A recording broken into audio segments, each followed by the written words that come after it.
I'm Brian Burris with Longacre Racing Products, and I'm here with Ben Baker. And some of the common questions that we get asked from Longacre, we wanted to go over with you today.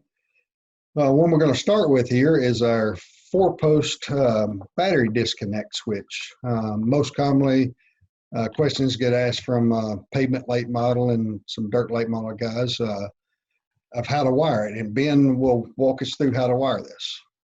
So with the 4-post disconnect switch, where we use that the most is when we're using an alternator to help recharge the battery. So like Brian said, a lot of pavement cars, and in some cases, some dirt cars that use a crate motor, they like to have a fully charged battery. So what this battery disconnect switch does is allow you to isolate the alternator from your switches, or give it basically a separate circuit to recharge the battery and not having to feed through all the same ignition switch or wire as everything else. So there's a couple of different ways you can look at it. We have a standard capacity 4-way switch, and we also have a high capacity 4-way switch. And basically the standard capacity, the poles that we run the alternator back through, they only have a 20 amp capacity. The poles on the high capacity switch, you can run like 100 amps through it.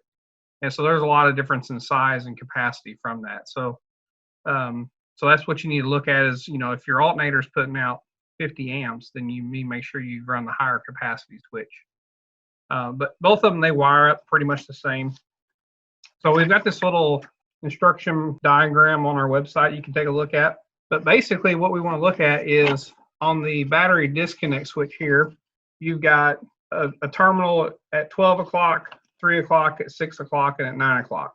What you want to make sure you do is the terminals that are at 12 o'clock and 3 o'clock are connected, and the terminals that are at 9 o'clock and 6 o'clock are connected. So when you have the switch on, the 12 o'clock and 3 o'clock will be on the same circuit, and then the 9 o'clock and 6 o'clock will be on the same circuit. And then when you disconnect that, it disconnects all 4 terminals.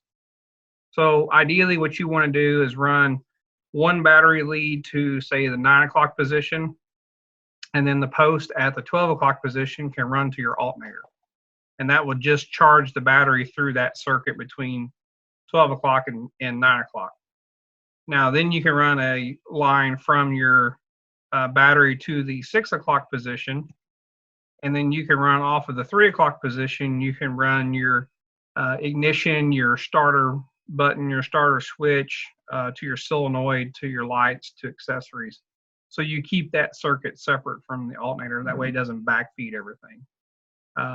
It makes it pretty clean and pretty simple, really, just if you use that 4-post and not have a lot of interaction between the alternator and all the other accessories and ignition going on in the car. Directions for that, you can look online. You can get a better picture, a better idea of the diagram too. If you got any more questions, please go to longacreracing.com.